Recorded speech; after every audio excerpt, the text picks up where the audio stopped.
عزیزم فیضان احمد سلمہ کو آواز دیتا ہوں کہ وہ آئیں اور اپنی کتاب پیش فرمائیں۔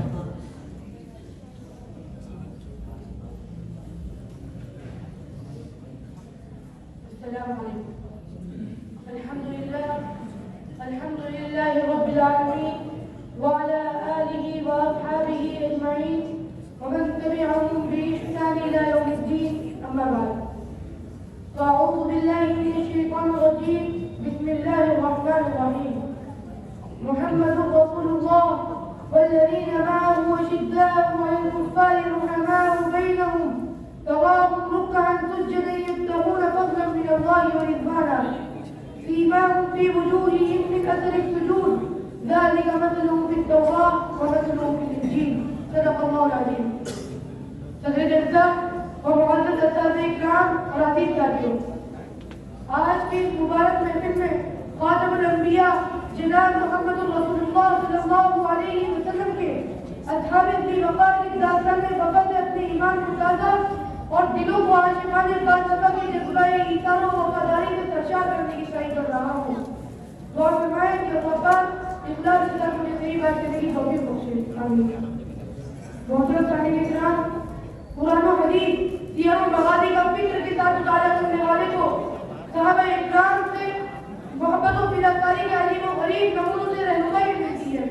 پھر جب وہ دیگر انبیاء علیہ السلام کی امتیوں کے حالات کو دیکھتا ہے تو حیرت کی انتہا نہیں رہتی۔ ان کے اپنے نبیوں کے انکار، بار بار سچے نبیوں کے حکم کی خلاف ورزی، ان معصوم بندوں پر بے جا تشنیع اور سرفروشی و جاوازی سے روگردانی و اعراض کو پڑتا ہے تو اسے بدقسمتی و محرومی کا ایک دہشت خیز وسیع چہرہ دکھائی دیتا ہے۔ لیکن جب وہ نبی امین صلی اللہ علیہ وسلم کے اصحاب کی سیرت کو دیکھتا ہے تو قصہ بالکل مختلف معلوم ہوتا ہے۔ ان کی سیرت طیبہ کو پڑھتے ہوئے امید و کمال کے غیر محدود گلستہ سے آنکھوں میں نور، دل میں سرور پیدا ہونے لگتا ہے۔ ان کے مواقع شرع ہر ادب و اپنانے اور ہر نقش پا پر فریفتہ ہونے کو دل چاہتا ہے۔ سامعین اکرام، ہمارے دعوے کی دلیل کے لیے 14 صدی پیچھے پڑتی ہے۔ یقیناً آپ کو نظر آ جائے گا ظلم و جور سے بھری دنیا ظلم پر ظلم ڈال جا رہی ہے، لیکن ان جانکاروں کی احد کی سامع نواز سدا دلوں میں حیات نوبہار کا سما پیدا کی جاتی ہے۔ دشمن جن کی ٹکڑے کرنے پر آمادہ تیار ہے، مگر اپنے مغرب سے سر ہوئے انحراف کا تصور تک نہیں۔ رہائی نخواہ ازدام عشق کی صدعی جو قربہ والایام عشق اور وفا و وفا کی روح افضل صدر ظالموں میں کاموں سے ٹکرا کر گزرتی تو انہیں مایوسیوں کی عادت گلے میں دھکیل کر ان کی امیدوں کو دفن کی دیتی ہے۔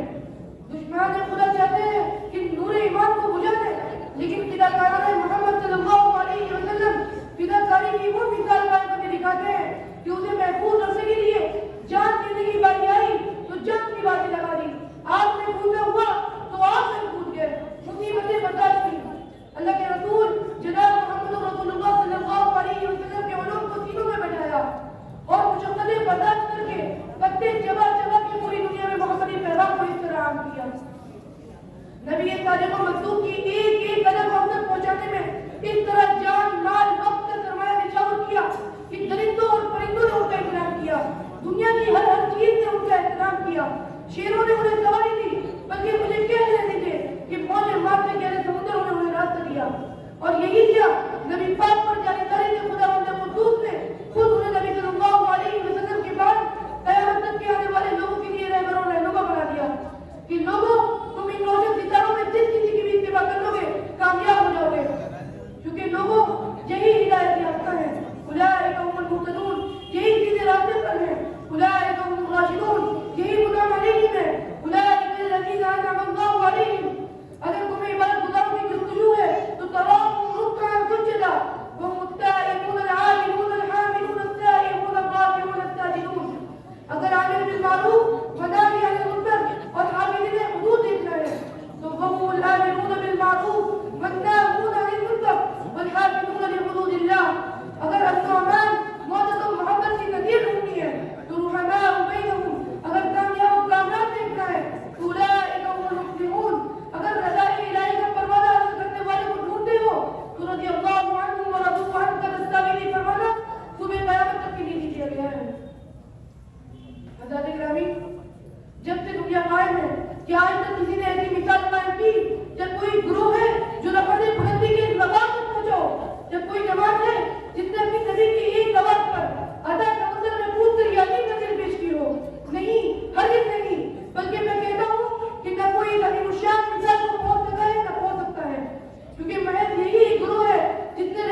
ایران کے ایک ایک نقش و نگار کو مٹا کر رکھ دیا تھا.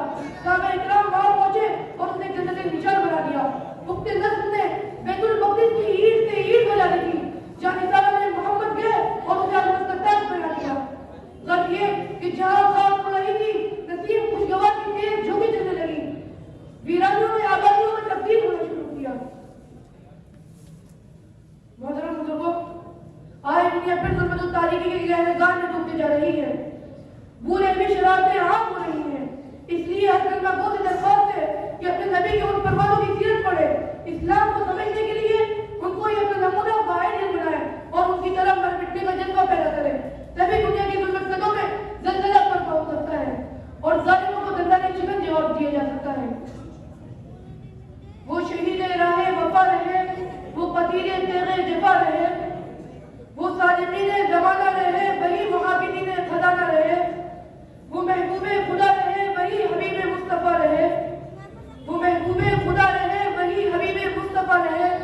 ان کو ملے گی جنت، وہ خدا سے راضی رہے، خدا ان سے راضی رہے. وآخر دعوانا الحمدللہ رب العالمین. السلام علیکم. ماشاءاللہ، بہت خوب. اللہم زد فضل. سامعین کرام، اب میں ایک بار پھر حمد باری کے لیے محمد سفیان کو آواز دیتا ہوں. موضوع تشریف لائیں اور حمدیہ کلام پیش فرمائیں.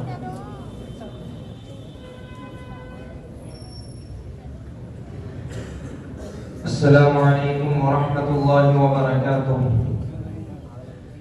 ہے تعریف سب میرے مولا تیری، ہے تعریف سب میرے مولا تیری. میں کرتا ہوں حمد و ثنا بس تیری، میں کرتا ہوں حمد و ثنا بس تیری. یہ تیری ہی قدرت کی سب ہے نشانی، یہ تیری ہی قدرت کی سب ہے نشانی. یہ ارض و سما اور دریا کا پانی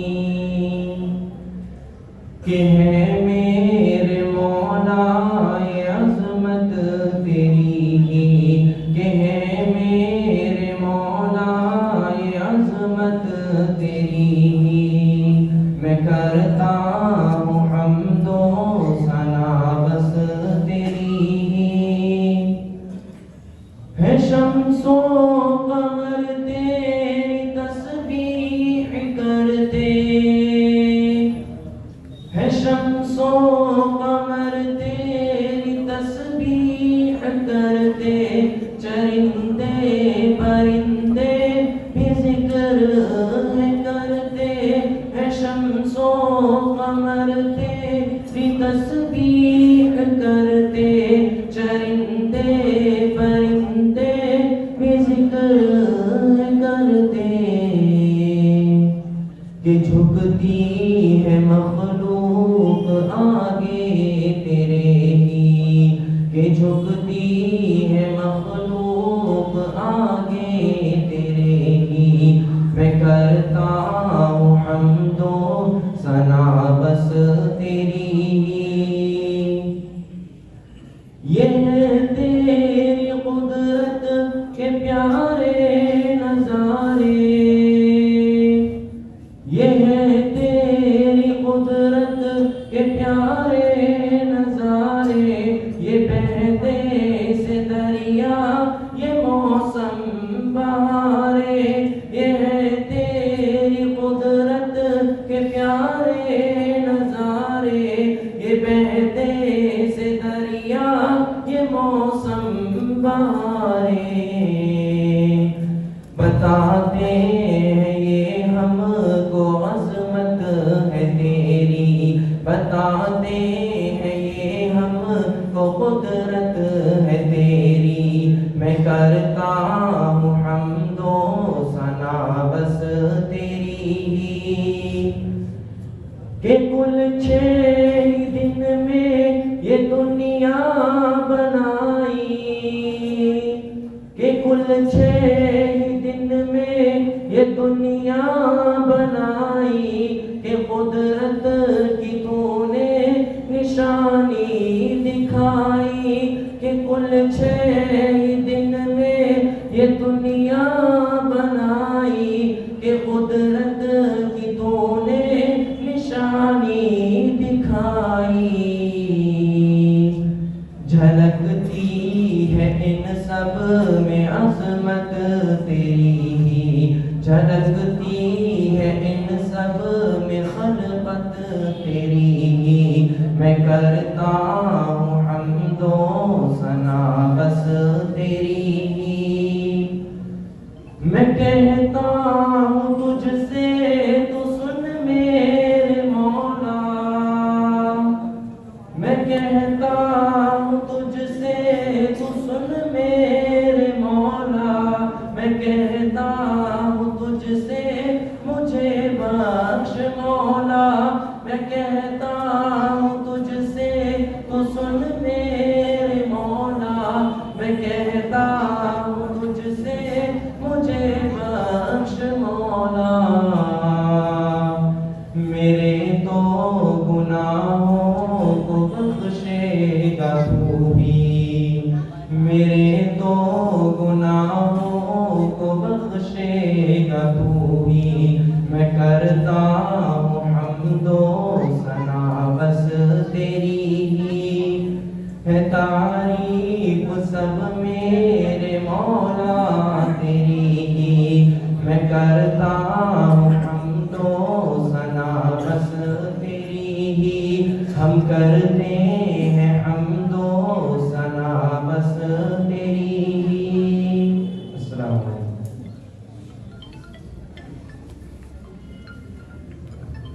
ماشاءاللہ بہت خوب موصوف عشق الہی میں ڈوب کر کلام پیش فرما رہے تھے حاضرین مجلس موصوف کے متعلق یاد کرنا بہت اہم ہے کہ موصوف جو کلام پیش فرما رہے تھے یہ ان کا خود کا لکھا ہوا کلام ہے دعا ہے کہ اللہ موصوف کو مزید ترقیات سے نوازے والآن ندعو الطالبين النجيبين محمد عبد الله ومحمد صادق ليتفضلا إلى المنصة ليقدم لنا حوارهم الهادف بعنوان أهمية التعليمات الدينية.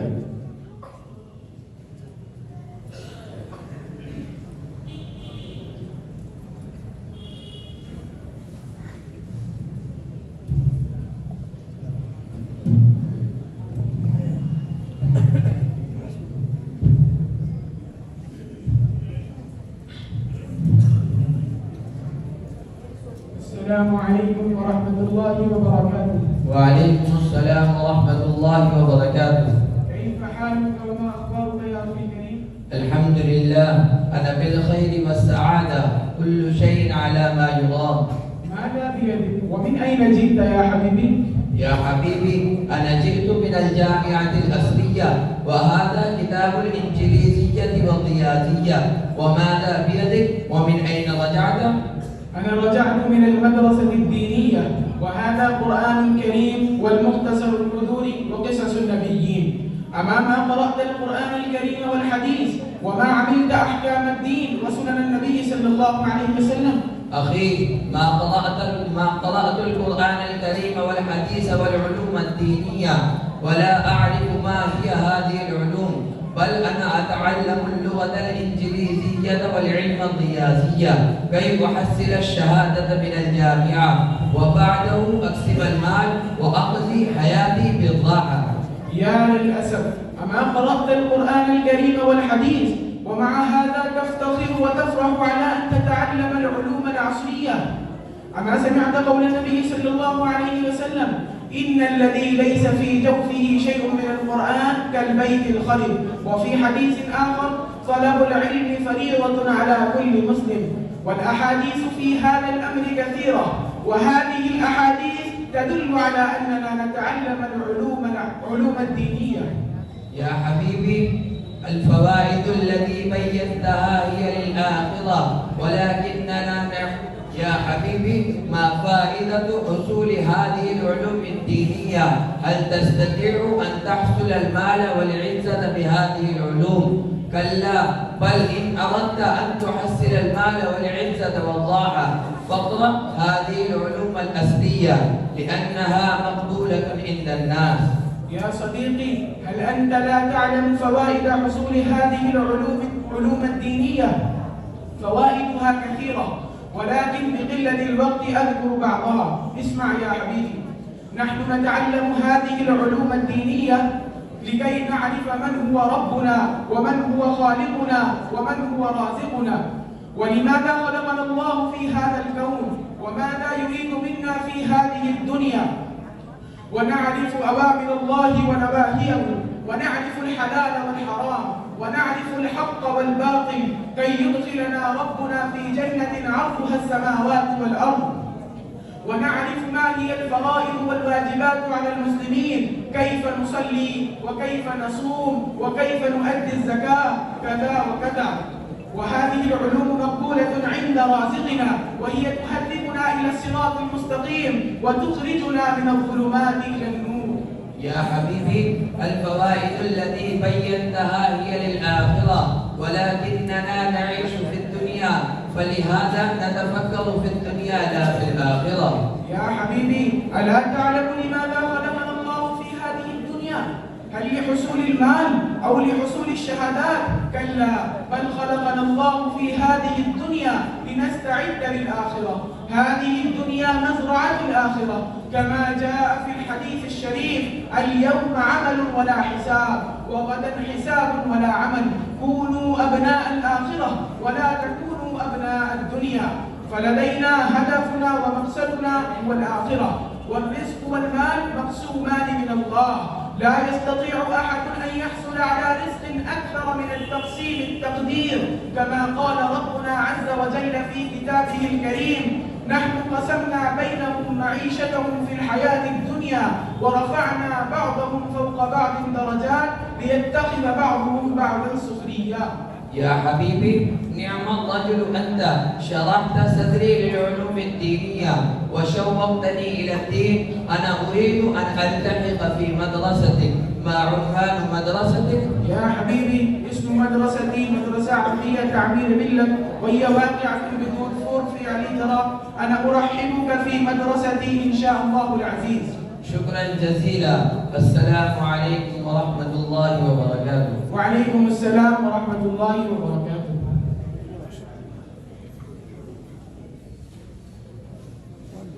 ما شاء الله، كان هذا الحوار ناجحا وموفقا، جزاكم الله خيرا.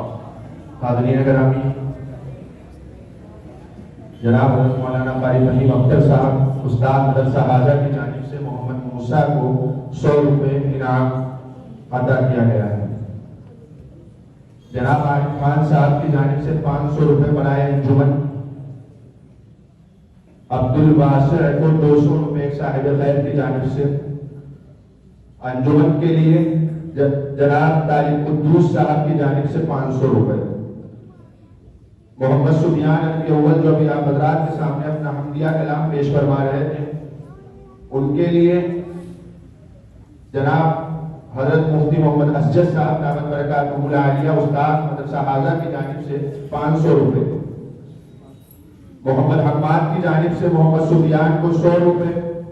محمد مصطفیٰ کو محمد حماد کی جانب سے 100 روپے. محمد سفیان کو ہی فیض ممتاز کی جانب سے 100 روپے. اور اس عاجز کی طرف سے محمد سفیان کو 500 روپے. اللہ ان تمام کی مال میں برکت فرمائے، ان کا سایہ قادر قائم دائم فرمائے. حاضرین گرامی، پروگرام کو آگے بڑھاتے ہوئے میں اردو زبان میں ایک مکالمہ پیش کرنے کے لیے 2 ممتاز طالب علم محمد تنویر اور محمد افضل سے درخواست کرتا ہوں کہ وہ آئیں اور اپنا مکالمہ پیش فرمائیں.